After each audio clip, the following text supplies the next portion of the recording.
ఈ నాయకులకి తాడేపల్లిలో ఉన్న నాయకులతో సహా ప్యాంటులు తడిసిపోతా ఉన్నాయి. ఇక మంత్రులు వీళ్ళైతే డైపర్లు కట్టుకొని తిరుగుతూ ఉన్నారు, కార్లలో డైపర్లు పెట్టుకొని తిరుగుతున్నారు. వాస్తవమా కాదా? నేను అడుగుతా ఉన్నా. ఈరోజు ఈ మాట్లాడిన వాళ్ళు ఎవరైతే ఉన్నారో, అమ్మడి రాంబాబు, నీకు సీటు గ్యారంటీ ఉందా నీ పార్టీలో? పేరు నాని, నీకు సీటు గ్యారంటీ ఉందా? కొట్టు సత్యనారాయణ, నీకు సీటు గ్యారంటీ ఉందా? బొత్స, అమర్నాథ్, లేదంటే ఇంకొక నాయకుడు రోజు టీవీలో చూస్తూ ఉంటే జుట్లు పట్టుకొని కొట్టుకుంటా ఉన్నారు వైసీపీలో ఎమ్మెల్యేలు, మంత్రులు. జయరాం లాంటివాడికి సీట్ ఇచ్చిన నాకు వద్దు బాబు, నీకో నమస్కారం, నీ పార్టీ నమస్కారం అని గుమ్మం జయరాం అడ్రస్ లేకుండా వెళ్ళిపోయాడు. ఎక్కడికి వెళ్ళిపోయాడో కూడా తెలీదు. మళ్ళీ ఇప్పుడు ఇంకొక ఆమెను తీసుకొచ్చి ఇన్ఛార్జ్గా ప్రకటించారు. ఎస్సీ ఎమ్మెల్యేలని లోకు చేసి టిష్యూ పేపర్ లాగా తీసి అవతల పారేస్తున్నారు వాడుకొని. బీసీలని వాడుకొని తీసేస్తున్నారు వాళ్ళు చెప్పకుండానే. సీట్లు ఇష్టారాజ్యంగా మారుస్తున్నారు. మీ అంతర్గత కుమ్ములాటలు మీరు ఇవాళ ఏం చేయాలో అర్థం కాని స్థితిలో, సాక్షాత్తు జగన్మోహన్ రెడ్డి నేను ఇంటికి వెళ్ళిపోతున్నానని ప్రకటించినటువంటి స్థితిలో ఏం చేయాలో అర్థం కాక జనసేన, తెలుగుదేశం ఏమన్నా గొడవలు సృష్టించి వీళ్ళిద్దరు ఎక్కడన్నా బ్రేక్ అవుతారేమో అని గోతికాడ నక్కల్లాగా వైఎస్ఆర్ కాంగ్రెస్ పార్టీ చూస్తుంది.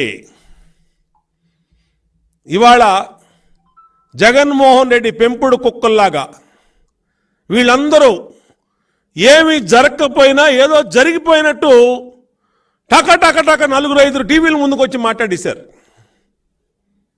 నేను అడుగుతా ఉన్నా, ఏం జరిగిందని అడుగుతా ఉన్నా.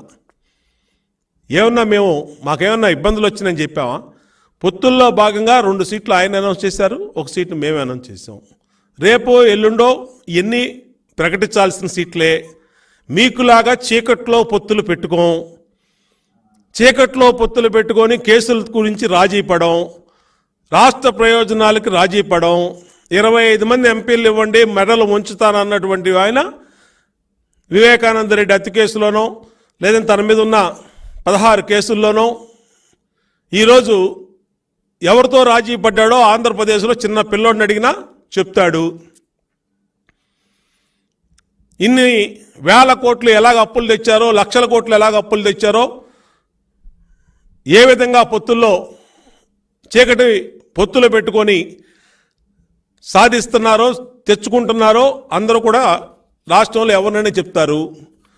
ఇటువంటి సందర్భంలో వీళ్ళు ఎదుట వ్యక్తుల మీద నేను చెప్తా ఉన్నా, ట్రాన్స్పరెన్సీగా ఉన్నటువంటి పొత్తు జనసేన టీడీపీ పొత్తు ఎక్కడా కూడా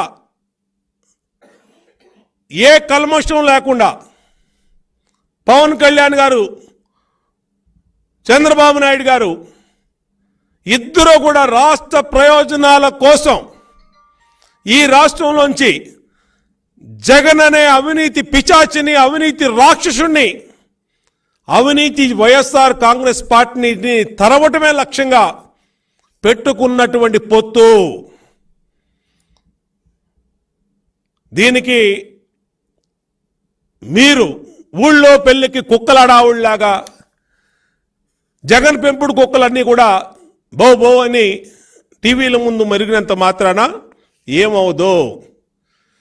మీకు చిత్తశుద్ధి ఉంటే కాపుల రిజర్వేషన్ మీద మాట్లాడండి. కాపు నాయకులు, కాపు ఎమ్మెల్యేలు, కాపు మంత్రులు, కాపు మాజీ మంత్రులు అడగండి, నిలదీయండి జగన్మోహన్ రెడ్డిని.